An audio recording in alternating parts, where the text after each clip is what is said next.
Un encuentro con su palabra, porque secase la hierba, marchitase la flor, mas la palabra de Dios permanece para siempre. Con ustedes, el doctor José Ricardo Arias Quintero.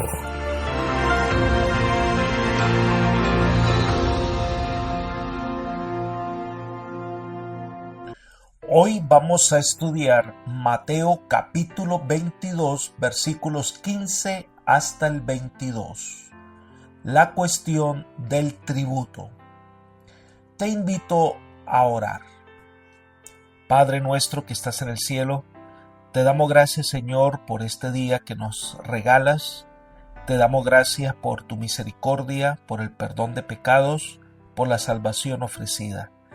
Queremos pedirte en este momento que al abrir la Escritura, el Santo Espíritu esté con nosotros y nos enseñe el mensaje que quieres ayudarnos a entender hoy. Gracias por tus bondades, gracias por concedernos tu bendición, pues lo pedimos en el nombre de Jesús. Amén. Hemos estado estudiando el capítulo 22 de Mateo. La primera parte que estudiamos fue la parábola de la invitación a la fiesta de bodas y terminó con un hombre que ha sido sacado fuera de la fiesta de bodas por no llevar el traje de bodas.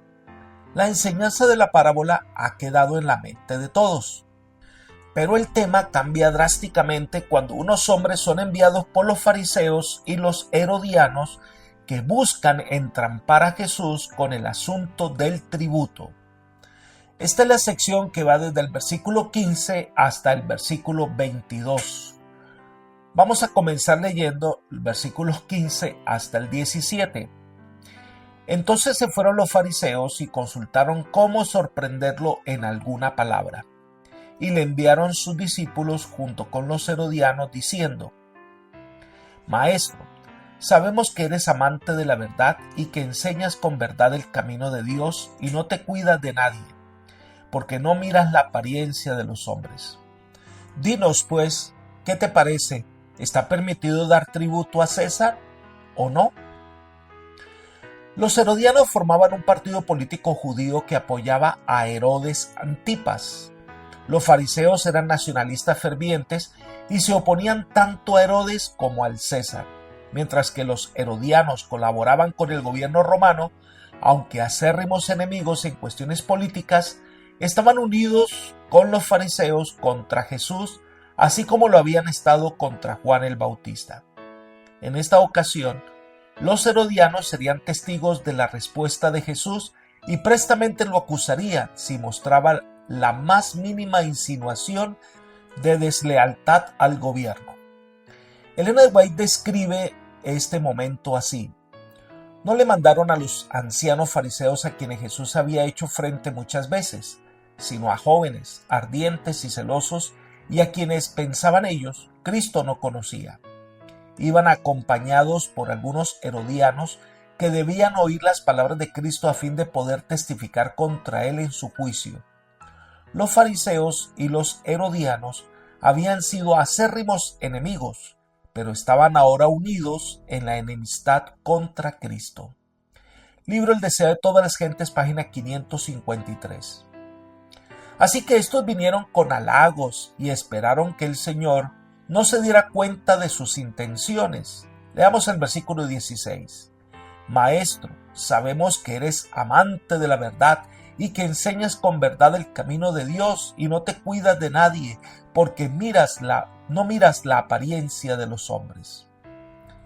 La integridad que aparentaban era en verdad un intento de engaño. Esperaban que sus halagos sirvieran para tomar por sorpresa a Jesús. Con esto insinuaban que estaban convencidos de que Jesús era justo e imparcial.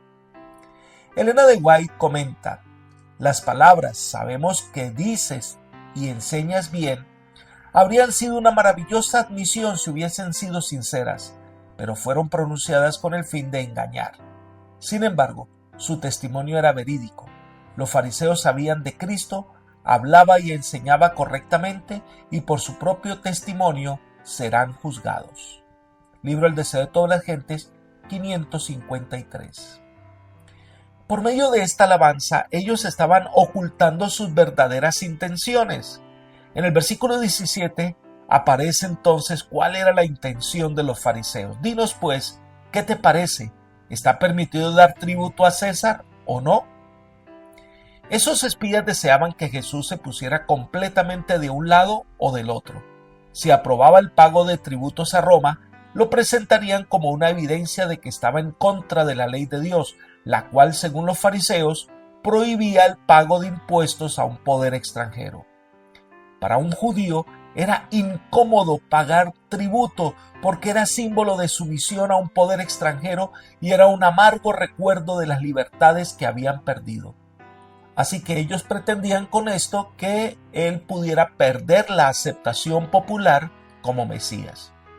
Pero si prohibía el pago de tributos, lo presentarían ante las autoridades romanas como traidor o revolucionario. De algún modo, los fariseos esperaban salir ganando. En cierto modo, la pregunta que le hicieron a Jesús tenía implicaciones políticas y atañía al problema de someterse a Roma o luchar por la independencia. Pero Jesús los chasqueó negándose a ponerse del lado de cualquiera de las dos partes del dilema. No se trata de un asunto al cual se pudiera dar una respuesta totalmente en favor de un lado o del otro. Había que tomar en cuenta las obligaciones pertinentes a los dos. Jesús se dio cuenta de la trampa y les reclama por qué lo quieren tentar. Leamos el versículo 18.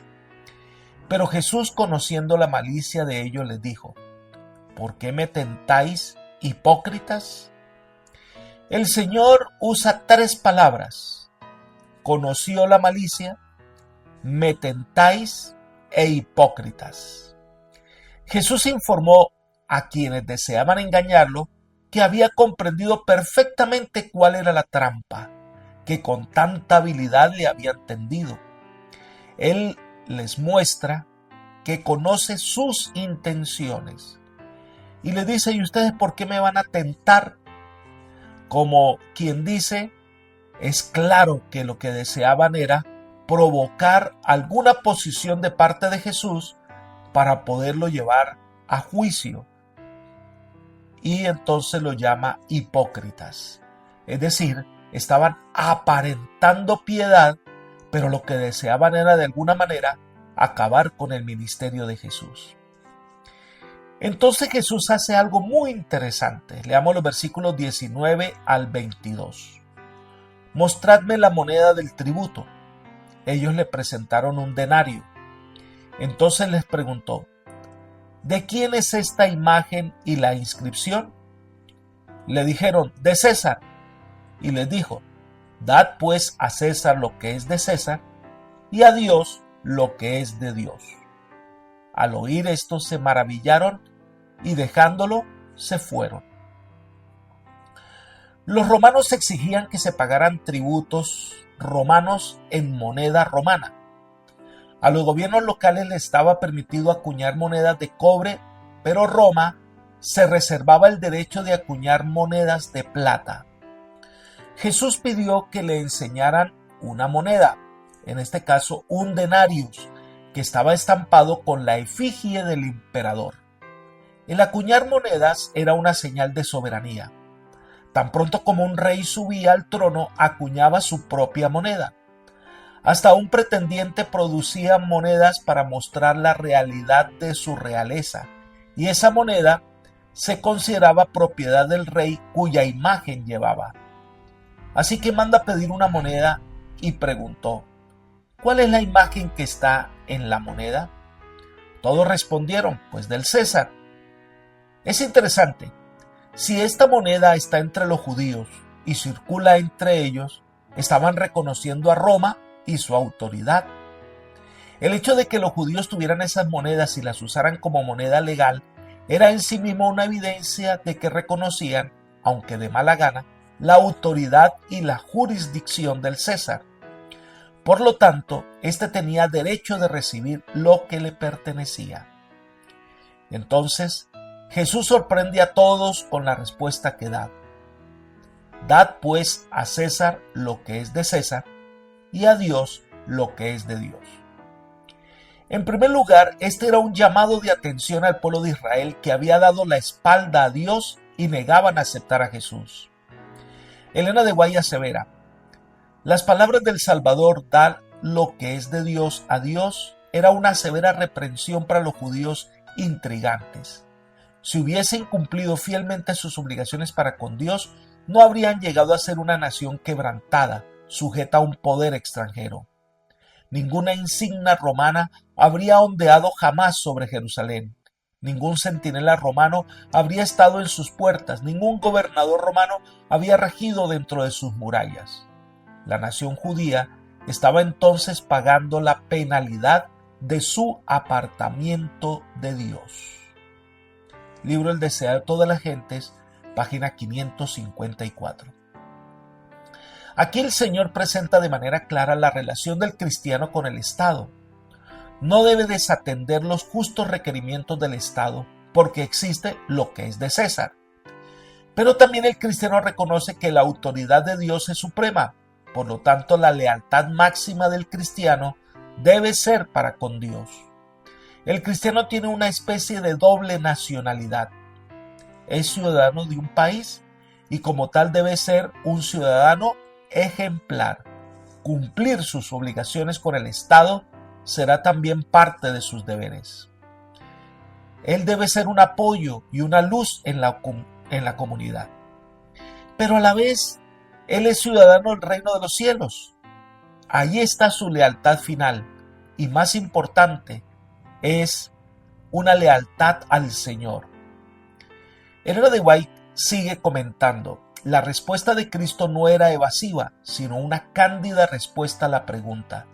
Teniendo en su mano la moneda romana, sobre la cual estaban estampados el nombre y la imagen de César, declaró que ya estaban viviendo bajo la protección del poder romano. Debían dar a ese poder el apoyo que exigía mientras no estuviese en conflicto con un deber superior. Pero mientras se sujetasen pacíficamente a las leyes del país, debían en toda oportunidad tributar su primera fidelidad a Dios. Libro El deseo de todas las gentes, página 554. Estas palabras son una reprimenda para Israel. Si hubieran dado a Dios el primer lugar, nunca hubiesen estado bajo el dominio de ningún otro reino. Esta parte termina con una admiración ante la sabiduría de Jesús. Esta sección termina en el versículo 22 diciendo que al oír esto se maravillaron y dejándolo se fueron. Los fariseos habían esperado que Jesús les diera una respuesta afirmativa o negativa a la pregunta que le habían formulado y ni siquiera habían considerado la posibilidad de que les diera una alternativa al dilema que le habían propuesto. Se vieron obligados a admitir que a pesar de sus planes tan cuidadosamente trazados, no podían contender con Jesús. Así que simplemente se retiraron del lugar porque no podían ya más responderle a Jesús. Apreciado amigo y hermano, hoy como en la época pasada, Dios nos está llamando a que tengamos esa doble ciudadanía. Pertenecemos a una sociedad, vivimos en ella, trabajamos en ella o estudiamos o desarrollamos nuestras tareas en medio de una comunidad. Allí nosotros debemos ser luz, debemos ser medios de salvación, debemos ser buenos ciudadanos, cumplir nuestros deberes ante nuestra nación. Pero debemos recordar que nuestra ciudadanía finalmente está en el cielo y que nuestra máxima lealtad será siempre al Señor, creador del cielo y la tierra. Por lo tanto, como hijos de Dios, debemos ser peregrinos y extranjeros en este mundo, viviendo en paz, ayudando a los demás, pero preparándonos para morar con Cristo por siempre en las mansiones eternas. Que el Señor te bendiga y te guarde hoy y te guíe por sendas de paz. Es mi oración por ti. Amén.